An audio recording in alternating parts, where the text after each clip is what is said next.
be a godfather, that he was never going to be a godfather for any person. In fact, infamously, it don't be Lagos. Remember what they said? Today, is Shaibu still saying so? Because he now wants to be the godfather. He now wants to be the one to determine successor. And I'm saying that it is left for the people of Edo State to determine whether on the basis of his performance, he should even be given the opportunity to have such a strong say on who should take over from him. What are you referring to now? Who should be given a strong say? Okay, because even though he's not it's not going to be in the ballot paper. Well, we can't preempt that. On the face of it. Well, he's done his on the face of it. He's anyway. not running. He's not the one running. But we know that he's the one that is instrumental to the man that is running on the platform of the PDP. Okay, so for Philip Shaibu now, we understand that he had an interesting meeting with an APC caucus, even though there also was a protest by another APC group that in case he's coming, he intends to come back, they will not have that. But in terms of his options now, because he's not here, he's not there, and as you said, many of the parties have already concluded their primaries and determined who will be their flag bearers.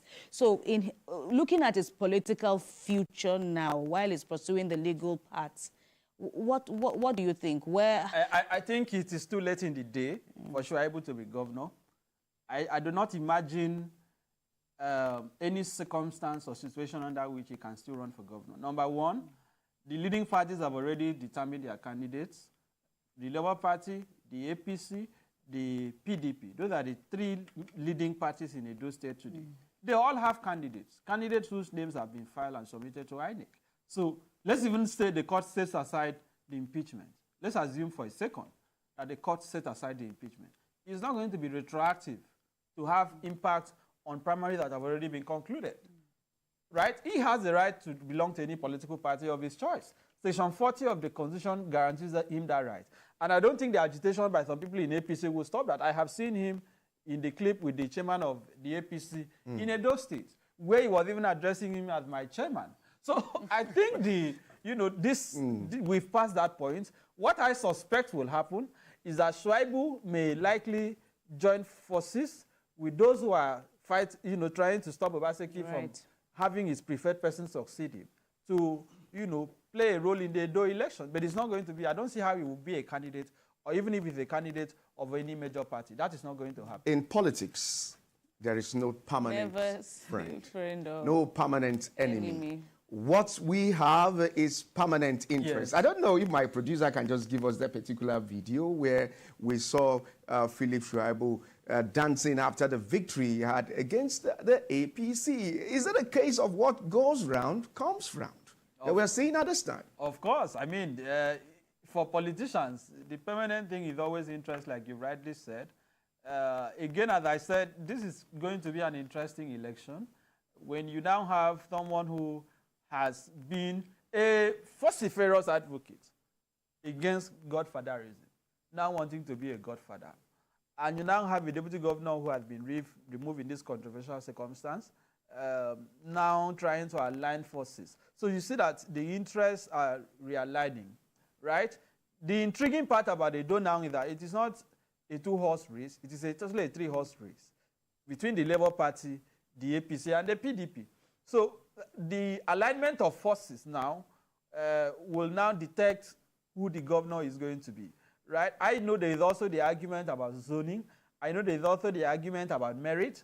I know that there is also the argument that against godfatherism. So these are the forces that will, be determinative of the outcome of the gubernatorial election. Right. But what I want the people of Edo State to pay attention to, because in the final analysis, right, when all is said and done, what is the political debacle about? Is it about delivery of good governance to the people? Is it about provision of health care? Is it about education? Is it about investment in human capital development? What is this fight about when you assume that position? That is the question that I want, and I hope the people of Edo State will pay attention to. And beyond, this Edo example, as we are seeing, there is a major constitutional issue. And what is the way out? You've established the problem, how is it bogus now? I'm looking for a word that will accurately depict, which you have already said, you know, the office of the deputy governor, how it's prone to this kind of frictions that we see between governor and between they and their principal. What's the way out of it? Is it do we run back to the Constitution, you know, for some form of solution, or do we amend it to enhance their powers? I would support a constitutional amendment to have certain defined. No, it doesn't have to be expansive, because you cannot have two chief executives. That point should be made. The Constitution has already made the governor the chief executive officer of the state, the same way the president is the chief executive officer of the federation. So you cannot have two chief executive officers, right? Somebody has to be the one to give direction. But for the sake of the maturity of our because of the immaturity of our political class, it is important to have certain roles given to the governor and even the vice president. It's not just governor, because you will find some situations where certain vice presidents in the past have been more active than others. If you go to the states, you find some deputy governors being very active. In fact, even in some states, governors will assign certain ministries to deputy governors to oversee. In other states, that is not the case. So what is then the role of the deputy governor? Is it just to go to birthday parties and represent the governors? Is it just to attend marriage ceremonies on behalf of the governors? Deputy governors should be given limited constitutional role, so that those roles can derive their force from the Constitution, and they will not just be there at the, you know, existing at the beck and call or at the pleasure of the governor. Because a deputy governor is elected. It is an elected position. It is not appointive. That is why the governor cannot just wake up and say, I don't want you again. Oh yeah, carry your bag and go. It has to go through the process of impeachment or the process of removal.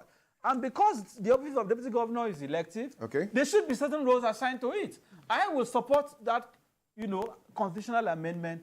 Limited role, I must say. Limited role. Because it should not be done in a way that it will be competitive with the governor. Otherwise, that will cause endless friction.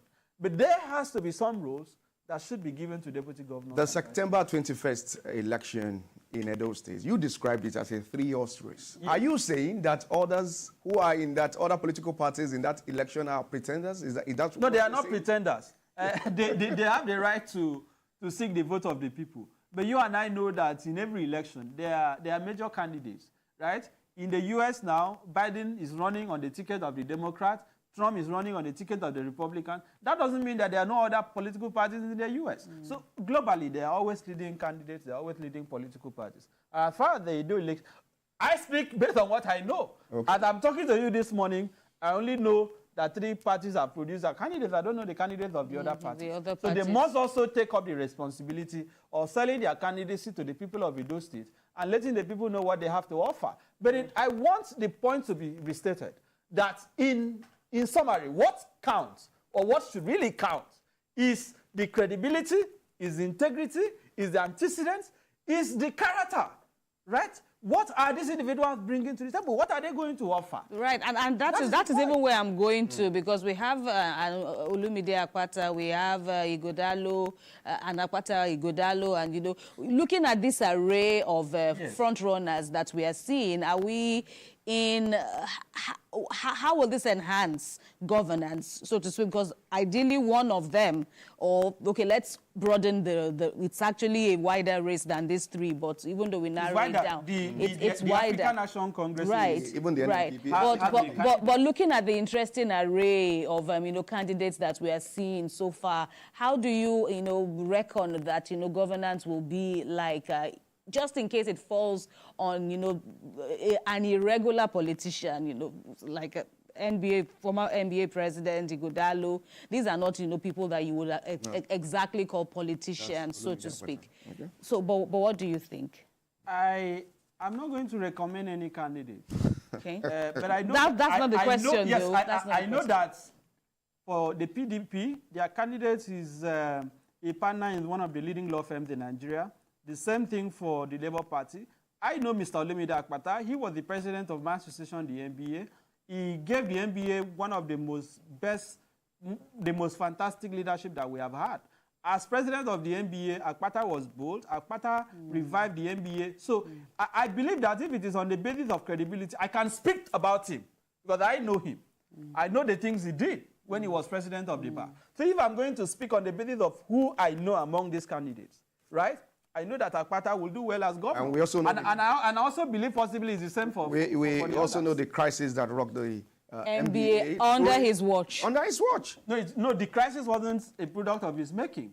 And in any association, there will always be disagreement. Okay. But if you speak to most lawyers in Nigeria today, they were fantastically pleased with Akpata's performance. But let me say that these are not the only candidates. Okay. As I said, the AAC also had a candidate in that election who will also go to the field and test. The NMPC has. Absolutely. Yes. So let all these and many other political parties equal opportunities to sell themselves. Because part of the Right. problem is that you have the media space, you have the political space being limited to candidates of so-called big parties. And it is in those big parties that these crises are always prevalent.